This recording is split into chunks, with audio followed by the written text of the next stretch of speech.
Hello all, welcome back. तो देखिए, ये वाली वीडियो में हम बात करेंगे आपकी केमिस्ट्री की रिगार्डिंग। एंड लास्ट डे या फिर कल जो मैंने वीडियो बनाया था दैट वाज रिगार्डिंग आपका फिजिक्स। एंड यहाँ पे मैंने मेंशन किया है कि कैसे आप विद इन 50 डेज एक प्रॉपर स्केड्यूलिंग, एक प्रॉपर टाइम टेबल फॉलो करके आप 70 आउट ऑफ 70 स्कोर कर सकते हो। नाउ अगर मैं केमिस्ट्री की बात करूँ, केमिस्ट्री में मैंने टोटल आपके 45 डेज रखे हैं, क्योंकि 45 days are more than enough कि आप यहाँ पे 70 आउट ऑफ 70 स्कोर कर पाओ।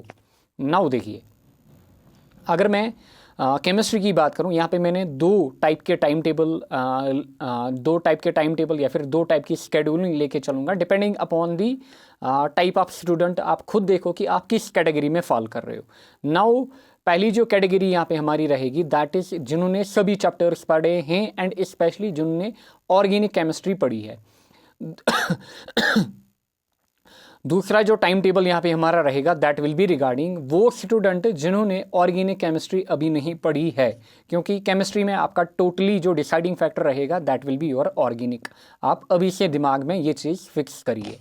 नाउ देखिए, पहला टाइप जिन्होंने ऑर्गेनिक पढ़ी हुई है वो कैसे टाइम को मैनेज करेंगे, वो कैसे प्रॉपर टाइम टेबल को यहाँ पे फॉलो करेंगे। एंड ये जो टाइम टेबल है ये मैं अपने हिसाब से दे रहा हूँ, क्योंकि I was always very good in chemistry. देखिए, अगर मैं बायो की बात करूँ, I was very poor in bio.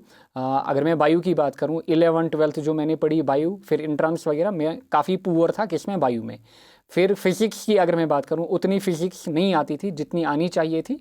हाँ, आप ये मानिए कि फिज़िक्स में मैं ऑन एन एवरेज था। बट अगर मैं केमिस्ट्री की बात करूं एंड मैथमेटिक्स की बात करूं, इन दोनों में मैं एक्स्ट्रा ऑर्डिनरी था। यानी कि केमिस्ट्री मुझे बढ़िया आती थी, मैथमेटिक्स मुझे बढ़िया आता था। एंड केमिस्ट्री आप ये मानिए कि जो हमें टीचर्स वगैरह पढ़ाते थे उनके बराबर मुझे केमिस्ट्री आती थी। जो क्वेश्चंस उनसे बनते थे वो क्वेश्चंस मुझसे भी बनते थे।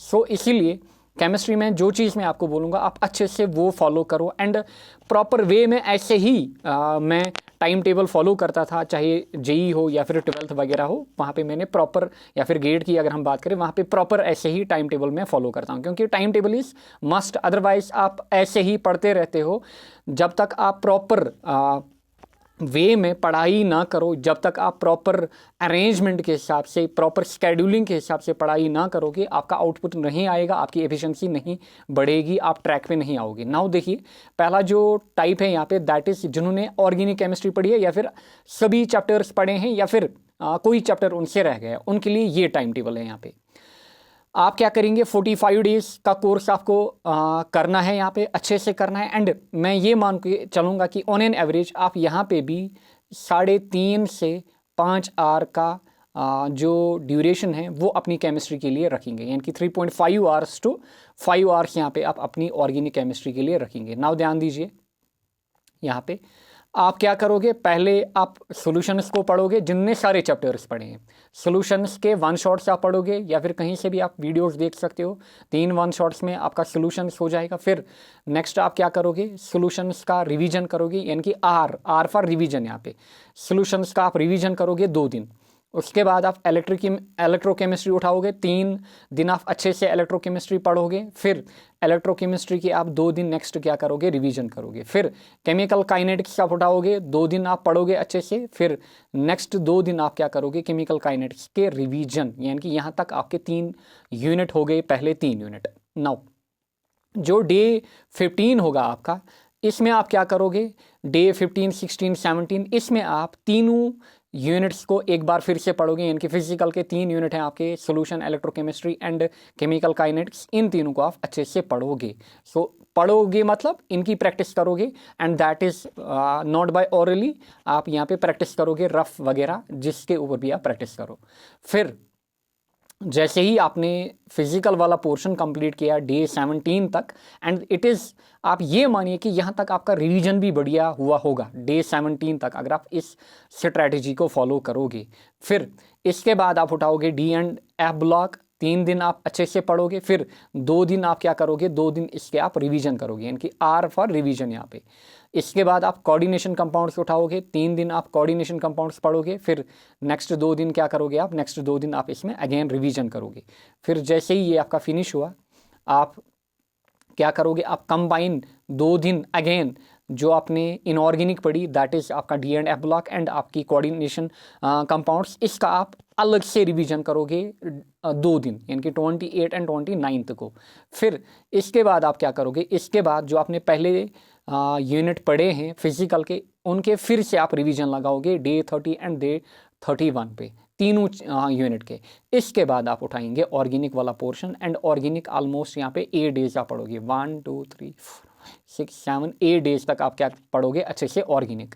फिर जैसे ही आप ऑर्गेनिक अच्छे से पढ़ोगे, इसके बीच में आप एक दिन निकालोगे जहाँ पे आप D and F block and coordination compounds का रिवीजन करोगे, क्योंकि चीज़ें आपको नहीं बोलनी है।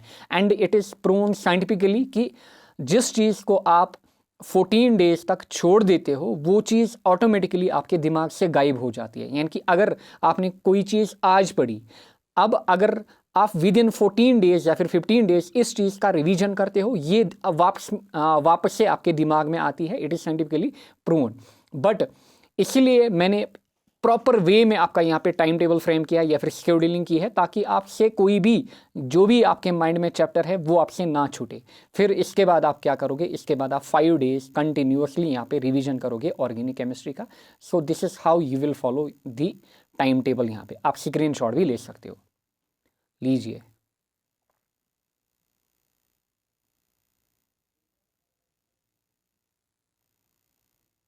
देन यहाँ पे नाउ देखिए, अब वो स्टूडेंट जिन्होंने ऑर्गेनिक बिल्कुल नहीं पढ़ी है, जिनको ऑर्गेनिक नहीं आ रही है, उनके लिए अलग टाइम टेबल है यहाँ पे केमिस्ट्री के लिए।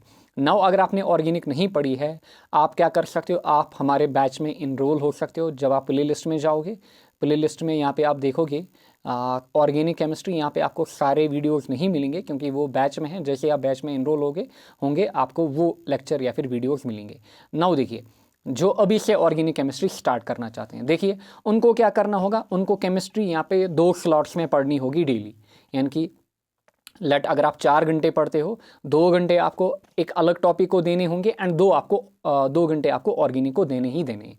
इस हिसाब से मैंने यहाँ पे टाइम टेबल बनाए हैं उन एस्पायरेंट्स के लिए जिन्होंने ऑर्गेनिक का कुछ नहीं अभी तक पढ़ा है या फिर जिनको ऑर्गेनिक में डर वगैरह है। नाउ देखिए, डे 1 में आप क्या करोगे, सॉल्यूशंस उठाओगे, फिर साथ ही में अल्कोहल, फिनॉल्स एंड ईथर्स का चैप्टर आप पहले लगाना या फिर यूनिट पहले लगाना। फिर यहाँ तक आप 5 दिन कंटिन्यूसली सॉल्यूशंस पढ़ोगे, साथ में डेली बेस पे यहाँ पे आप क्या करते जाओगे, APE यानी कि अल्कोहल, फिनॉल्स एंड ईथर्स। फिर 3 दिन यहाँ पे आप क्या करोगे, 3 दिन आप यहाँ पे सॉल्यूशंस का रिवीजन करोगे। इसके बाद आप क्या करोगे, जैसे ही आपने सॉल्यूशंस का रिवीजन ख़त्म किया, आप उठाओगे यहाँ पे इलेक्ट्रोकेमिस्ट्री, एंड यहाँ पे जो अल्कोहल, फिनॉल एंड ईथर है ये आपका साथ में चल रहा होगा। एंड डे 9 तक आपका अल्कोहल, फिनॉल एंड ईथर्स आपको कंप्लीट करना है। फिर उसके आपको 4 दिन साथ में रिवीजन्स लगाने हैं। फिर यहाँ से आपने इलेक्ट्रोकेमिस्ट्री ऑलरेडी स्टार्ट की होगी। फिर जैसे ही आप इलेक्ट्रोकेमिस्ट्री को यहाँ पे 5 दिन दोगे, उसके बाद आप इलेक्ट्रोकेमिस्ट्री के रिवीजन्स भी करोगे एंड डे 14 तक आपका यहाँ पे रिवीजन भी हो जाएगा। साथ में किसका, अल्कोहल, फिनॉल एंड ईथर। फिर आप यहाँ से क्या उठाओगे, फिर आप यहाँ से उठाओगे कार्बोक्सिलिक एसिड वाला यानी कि aldehyde, ketone and carboxylic acid वाला यूनिट।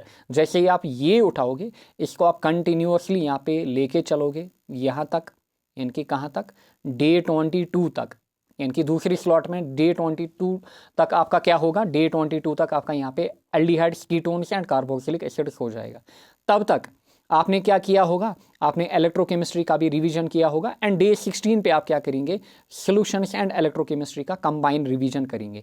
फिर इसके बाद आप केमिकल काइनेटिक्स उठाओगे, 3 दिन आप इसको अच्छे से पढ़ोगे। फिर नेक्स्ट 2 दिन आप क्या करोगे, रिवीजन करोगे किसके, यहाँ पे केमिकल काइनेटिक्स के, एंड साथ में आप यहाँ से aldehyde, ketone and carboxylic acid पढ़ रहे होंगे। उसके बाद 3 दिन आप कंटिन्यूसली पहले 3 यूनिट का क्या करोगे, 3 यूनिट का रिवीजन करोगे, प्रैक्टिस करोगे। एंड यहाँ से आपने तब क्या उठाया होगा, यहाँ से आपने रिवीजन उठाया होगा किसका, aldehydes, ketones and carboxylic acids का। आई होप आपको ये अच्छे से समझ में आएगा। ज़्यादा कुछ नहीं है, बस ये स्क्रीनशॉट्स आपको लेने हैं। आप स्क्रीनशॉट ले सकते हो, आप खुद अपनी कॉपी पे ये लिख सकते हो एंड इस टाइम टेबल को आप फॉलो करोगे। फिर यहाँ तक आप क्या उठाओगे, फिर डी एंड एफ ब्लॉक। देखिए 4 दिन आप अच्छे से डी एंड एफ ब्लॉक पहले स्लॉट में पढ़ोगे। यहाँ तक आपने साथ में क्या किया होगा, revision aldehyde, ketone and carboxylic acid का। फिर यहाँ से एक दिन ऐसा आप लगाओगे यहाँ पे बीच में, एक दिन जहाँ पे आप अल्कोहल, फिनॉल एंड ईथर का भी रिवीजन साथ में करोगे। उसके बाद यहाँ से आप उठाओगे amine, cyanides and diazonium salt, जो आप 1, 2, 3, 4 दिन तक क्या करोगे, ख़त्म करोगे। फिर उसके आपको 2 दिन तक रिवीजन करने होंगे। यहाँ तक आपने साथ में जो डी एंड एफ ब्लॉक है उसका रिवीजन भी किया होगा। साथ में फिर आप कोऑर्डिनेशन कंपाउंड्स यहाँ पे उठाओगे। फिर ऐसे ही चीज़ें आप लेके चलोगे। यहाँ पे आपको खुद समझ में आएगा, ज़्यादा कुछ मसला नहीं है। आप खुद यहाँ पे स्क्रीनशॉट लीजिए एंड इस टाइम टेबल को आप फॉलो करिए। सो ये है उन एस्पिरेंट्स के लिए जिन्होंने ऑर्गेनिक का कुछ भी नहीं अभी पढ़ा है। दिस टाइम टेबल आपको ऑर्गेनिक भी साथ में चलानी है एंड साथ में आपको क्या करना है, साथ में आपको बाकी फिजिकल एंड इनऑर्गेनिक के चैप्टर्स भी साथ में चलाने हैं। यहाँ पे स्क्रीनशॉट लीजिए स्क्रीनशॉट लीजिए, यहाँ पे भी स्क्रीनशॉट। सो आई होप ये जो स्ट्रैटेजी है ये आप फॉलो करोगे अच्छे से एंड आपके बढ़िया मार्क्स आएंगे 12th में भी।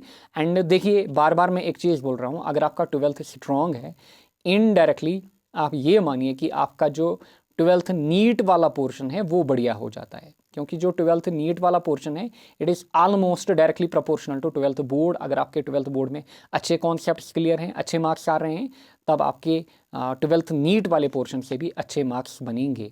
But 11th board and 11th NEET are totally different. क्योंकि आप देखोगे जो बोर्ड में फिजिक्स वगैरह में न्यूमेरिकल आते हैं, सेम टाइप के न्यूमेरिकल फ्रेम होते हैं। ऑलमोस्ट 70 to 80% सेम टाइप के न्यूमेरिकल फ्रेम होते हैं आपके नीट में, टोटली फार्मूला बेस, जिनमें आपको कुछ नहीं करना होता है। उसी टाइप के फार्मूला बेस न्यूमेरिकल आपके बोर्ड में भी आते हैं। सो ये स्ट्रेटजीज़ आपको फॉलो करनी है। 2 अलग स्ट्रेटजीज़ मैंने यहाँ पे बोली, ये उनके लिए जिन्होंने ऑर्गेनिक नहीं पढ़ी है एंड ये उनके लिए जिन्होंने ऑर्गेनिक पढ़ी है, वो इस स्ट्रेटजी को फॉलो करेंगे। एंड अगर आप इनरोल होना चाहते हो हमारे ऑर्गेनिक केमिस्ट्री के बैच में, आप डायरेक्टली इस नंबर पे मुझे कांटेक्ट कर सकते हो, इधर व्हाट्सएप या फिर टेलीग्राम, आप इस नंबर पे कांटेक्ट कर सकते हो। एंड साथ ही में मेंशन करिएगा कि आपको फर्दर टाइम टेबल या फिर टिप्स स्ट्रैटेजी किस सब्जेक्ट के लिए और चाहिए। नाउ देखिए, काफ़ी एस्पिरेंट डिमांड कर रहे हैं कि केमिस्ट्री कंप्लीट कराइए। देखिए, अभी हमारे बैच चल रहे हैं, अभी जेके पुलिस के एग्ज़ाम चल रहे हैं। अभी एक एग्ज़ाम हुआ 30th को। नाउ नेक्स्ट जो एग्ज़ाम है दैट इज़ 8th को टेलीकम्युनिकेशन का, फिर 18th को यहाँ पे फ़ोटोग्राफी का। इसके बाद मैं देखूँगा, अगर टाइम मिलता है इसके बाद मैं कोशिश करूँगा पहले आपका D and F block and coordination compounds ये कंप्लीट करूँ, फिर अगर टाइम मिलता है फिर ये जो यूनिट है ये भी मैं क्या करूँगा, ये भी मैं आपके कवर करूँगा। डिपेंड करेगा कि आपका कैसा रिस्पॉन्स रहता है। एंड क्योंकि देखिए, अभी जैसे ये एग्ज़ाम ख़त्म होंगे, नेक्स्ट हमारा बैच स्टार्ट हो रहा है JKPSI का, पुलिस का, पुलिस सब इंस्पेक्टर। सो बिज़ी रहते हैं काफ़ी ज़्यादा उनके साथ, JKSSB के साथ, क्योंकि 3 या 4 ईयर से मैं उनको पढ़ा रहा हूँ। सो अगर आप चाहते हो कि आपके ये यूनिट आए, एंड वन शॉट्स जो मेरे होते हैं they are not only one shots, उनमें डिटेलिंग होती है, आपका कुछ भी स्किप नहीं होता है, इंपॉर्टेंट क्वेश्चंस नहीं होते हैं। क्योंकि आजकल आप देखते हो JK बोर्ड्स का जो पेपर है वो बढ़िया फ्रेम होता है, अच्छे से पेपर को बनाया जाता है। 1 मार्क क्वेश्चंस बढ़िया होते हैं, 2 मार्क क्वेश्चंस भी बढ़िया होते हैं, इवन 5 मार्क्स क्वेश्चंस में भी कभी पार्ट्स देता है वो, 1 2 3 4 पार्ट्स करके आपको देगा, फिर उसमें भी आपकी नॉलेज वो वहाँ पे चेक करेगा, कॉन्सेप्ट चेक करेगा। सो आपको गो थ्रू करना है सभी को, ऐसा नहीं कि आप इंपॉर्टेंट पढ़ के जाओगे। एंड अभी इंपॉर्टेंट पढ़ने का टाइम भी नहीं है। अगर आप लास्ट मंथ में होते, डेट शीट आपका निकला हुआ होता, फिर अगर आपने कुछ नहीं पढ़ा होता, तब मैं आपको बोलता कि आप इंपॉर्टेंट पढ़ो। बट अभी आपके पास इनफ टाइम है, आप इजीली देखिए, अगर आप इस टाइम टेबल को अभी से फॉलो करोगे, आपका ये जो पूरा सिलेबस है, चाहे आप कैटेगरी A में आते हो या फिर B में, आपका पूरा syllabus 15th to 20th Jain तक पूरा हो जाएगा विद रिविजन्स। क्योंकि मैंने रिविजन्स भी काफ़ी रखे हैं आपके लिए। सो आपके रिविजन्स भी बढ़िया होंगे, फिर ईजीली आप अपने एग्ज़ाम में स्कोर कर पाओगे। सो नेक्स्ट मेंशन करिएगा कि नेक्स्ट आपको किसके बारे में स्ट्रैटेजी चाहिए। Thank you all.